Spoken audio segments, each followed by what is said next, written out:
Alright, hey everybody, how's it going? So, we're gonna go over what my plan is for my Fidelity account that I just put in $110,000 into.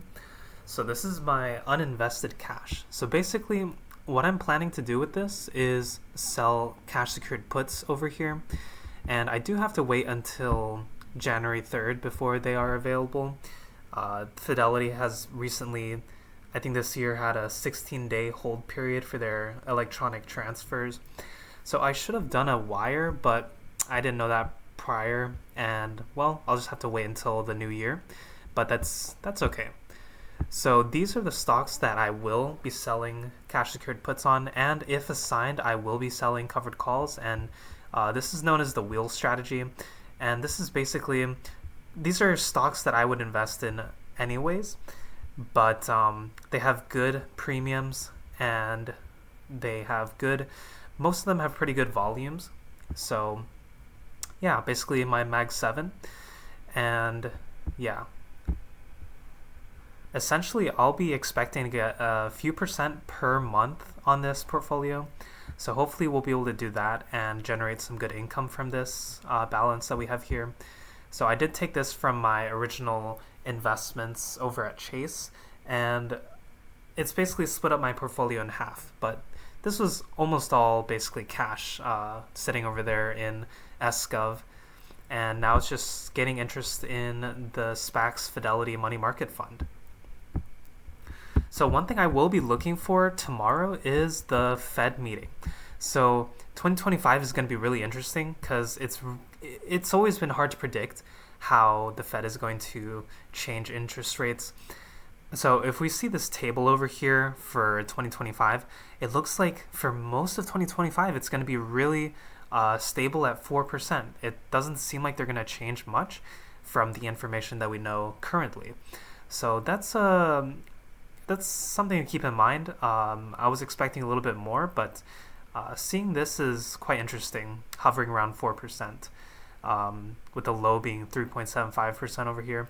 Obviously, conditions are going to change. There's going to be a lot of factors to consider, and we could see further cuts or maybe just staying pretty similar to this. I personally would like to see mortgage rates come down, but yeah, it doesn't seem very likely according to this kind of graph, but we'll have to see how things go.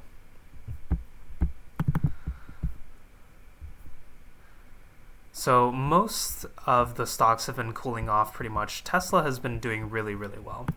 I mean, Tesla has climbed so much recently. I don't have that much in it, but yeah, high tide is cooling off a little bit, but I'm definitely not worried about that at all. I think that they're still extremely undervalued, and I don't mind seeing some more downside to pick up more shares.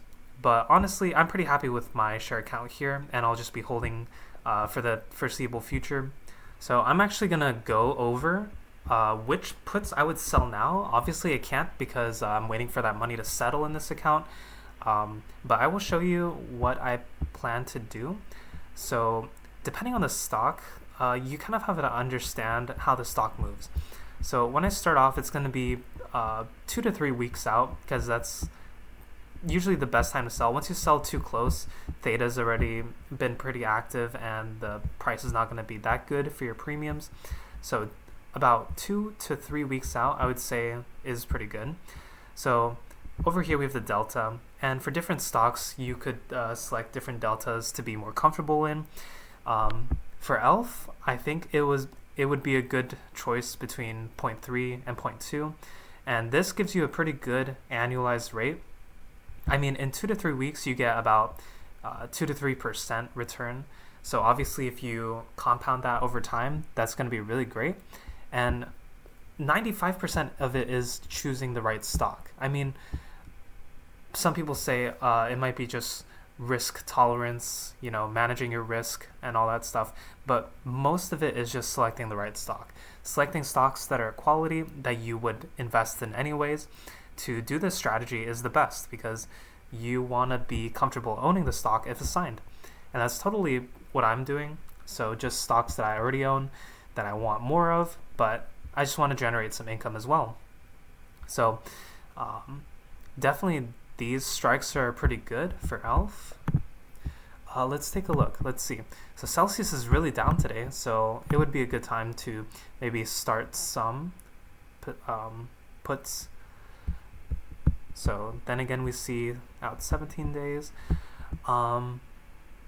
Yeah, I would probably sell the 25 to 26 because I know there is a good support at 25, and it really depends on if you want to be assigned. You can obviously sell much higher to get better income, but your likelihood of getting assigned is definitely going to be much, much higher. So I just want to be assigned sometimes. I don't want to be assigned every single time, and I want to have some margin of safety because this is dealing with 100 shares of your selected stock per contract. So depending on how much you sell, it's going to be a much larger chunk than you would probably normally invest. So definitely keep that in mind for your risk tolerance. But for Celsius, I feel like $25, $26 over here is a pretty good risk to reward. And you can obviously close earlier, and that's honestly what happens all the time. I used to do this in Robinhood, and you would most of the time close a week, maybe a few days before expiration date, because sometimes better opportunities pop up and most of the value of the contract is already very, very low. So depending on what you want to do, you can always let it expire, or you can just roll it out, or maybe close it and start another position. So there's always a lot of things to do. There's always lots of options to help you find better opportunities as well.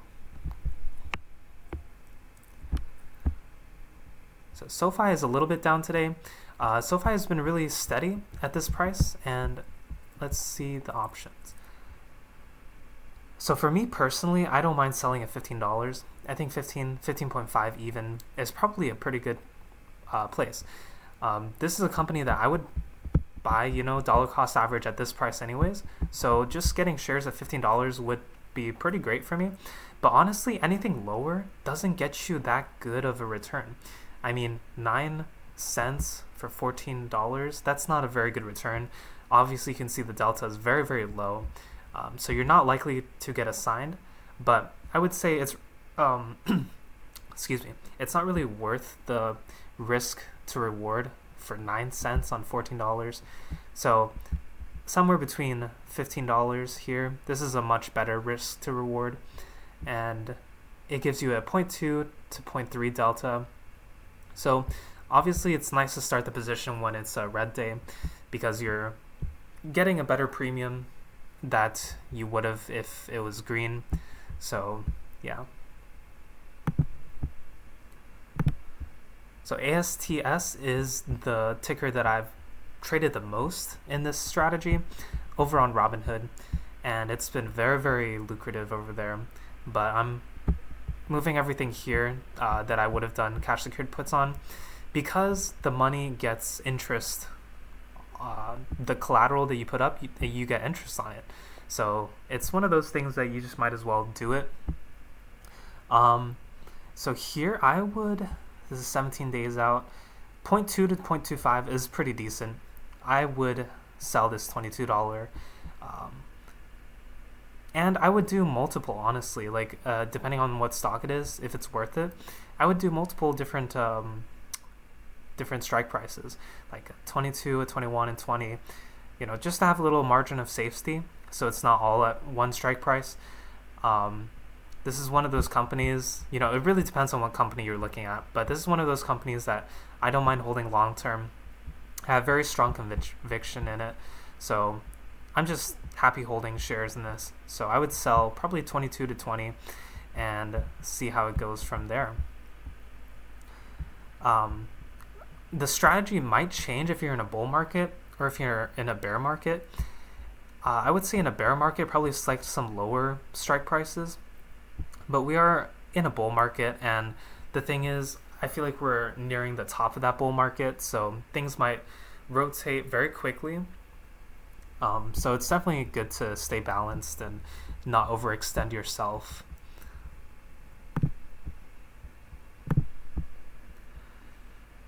HIMS is actually such a great stock to do this on, especially if you have conviction in this company. That's 95% of what you should be thinking about when you're doing this strategy, because you're basically wanting to buy shares, right? So it has to be a company that you're willing to buy shares in. But HIMS is really good because the premiums are so high for this company. If you look at the 0.25 to 0.3, these are really good premiums. Just pull up a calculator, when you're running these, and I've already done it myself. See how much percent return you're gonna get on this, and obviously keep in mind the time that you're gonna be running this. 17 days, so that's not even a month, and you're gonna get this return on this capital. So just always do those numbers and see if it's worth the risk, because on some stocks, even some quality stocks, you're not gonna get good premiums. You just have to find like these kind of golden gems, these companies that are good quality and also give you good premiums to run this strategy on. So I would personally sell, obviously under 30 I feel like is a good price. 28 to 26 is still really nice, and you get a lower chance of getting assigned. So yeah, HIMS is a really good stock to do this strategy on. It is very volatile, so you just have to be able to stomach that volatility, but it goes both ways, that volatility. It can go down a lot, it can go up a lot, but if you're bullish overall long term on this company, then yeah. What else is on here? We have Palantir and Rocket Lab. So let's take a look at Palantir and Rocket Lab.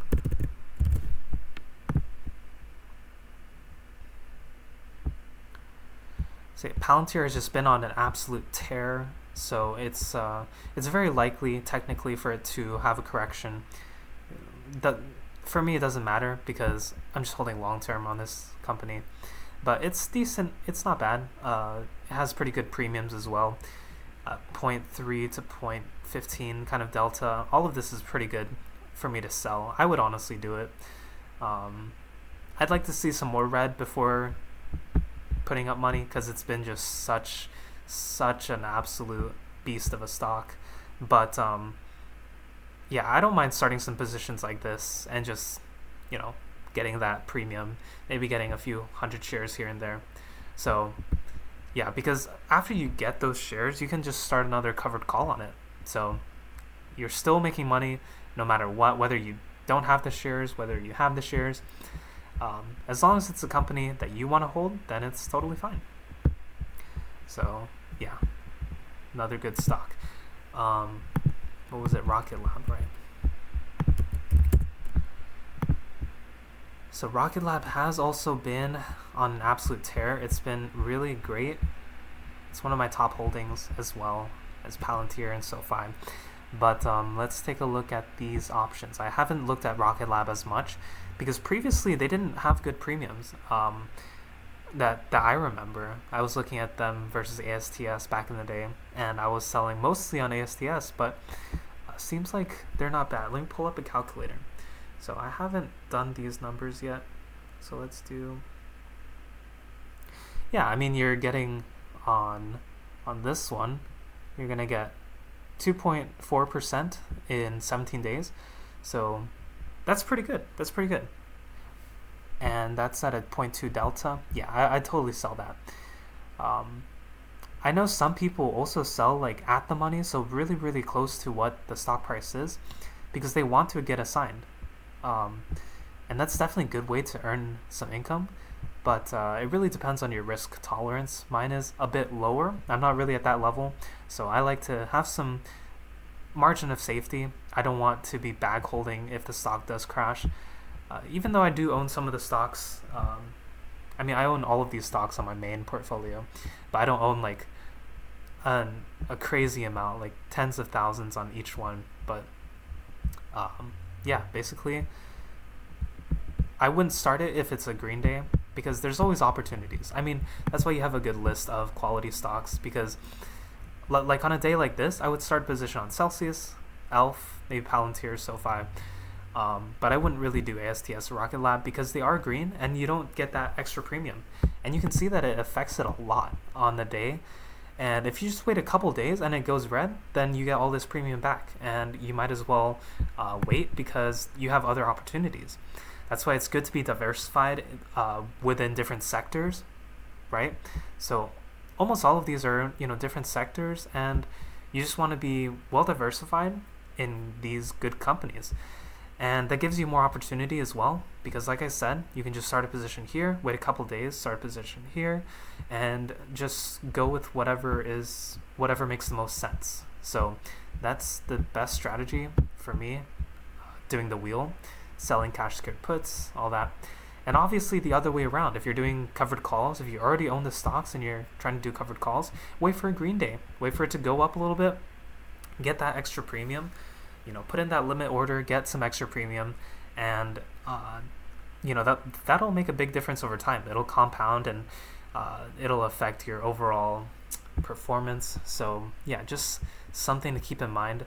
I am starting to really like Fidelity, actually. I used to not like it, but they have so much good information on here, actually, and it's a lot more detailed than Robinhood, and I feel like with all the benefits, your collateral, getting interest, you should definitely consider putting your money in Fidelity instead of Robinhood, doing these strategies.